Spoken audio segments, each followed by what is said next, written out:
Hi అండి. ఈరోజైతే customer frock అయితే డిజైన్ చేయమన్నారండి. సో ఫ్రాక్ క్లాత్ వచ్చి Jimmy Choo and cotton lining, satin lining కూడా యూజ్ చేస్తున్నాను ఈ ఫ్రాక్కి. ఇది బర్త్డే బేబీదండి, అర్జెంటుగా స్టిచ్ చేయాలి. సో ఎలా స్టిచ్ చేసాను చూద్దాం రండి. అలాగే ఫ్రాక్ అయితే స్టిచ్ చేశానండి. ఫ్రంట్ నెక్ వచ్చి వీ కట్ ఇచ్చాను, స్టోన్ లెస్ అయితే ఇచ్చాను. అలాగే నడుంపాటికి వడ్డానంలో అయితే స్టోన్ లెస్ అయితే ఇచ్చానండి. బొమ్మలా అయితే పెట్టి దానికి కూడా స్టోన్ అనేది అంటించాను. అలాగే హ్యాండ్స్కి వచ్చి డబుల్ లేయర్ అంబ్రెల్లా కట్ ఇచ్చానండి.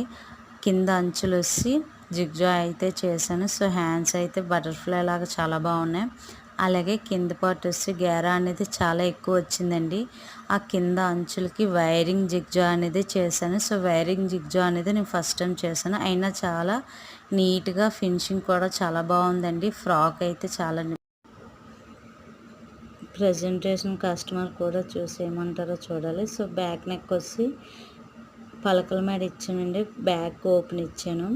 అలాగే థ్రెడ్స్ అనేవి ఇచ్చి హ్యాంగింగ్స్ అయితే డిజైన్ చేశాను. సో నడుం పట్టికి వచ్చి బెల్ట్ లాగా అయితే తాడులాగా ఇచ్చాను. సో ఫ్రాక్ అయితే కంప్లీట్ అయిపోయిందండి. ఈరోజు బర్త్డే బేబీకి అయితే వేసింది వాళ్ళమ్మ. సో వీడియో నచ్చినట్టయితే లైక్ అండ్ షేర్, సబ్స్క్రైబ్ చేసేయండి ఫ్రెండ్స్. Bye bye.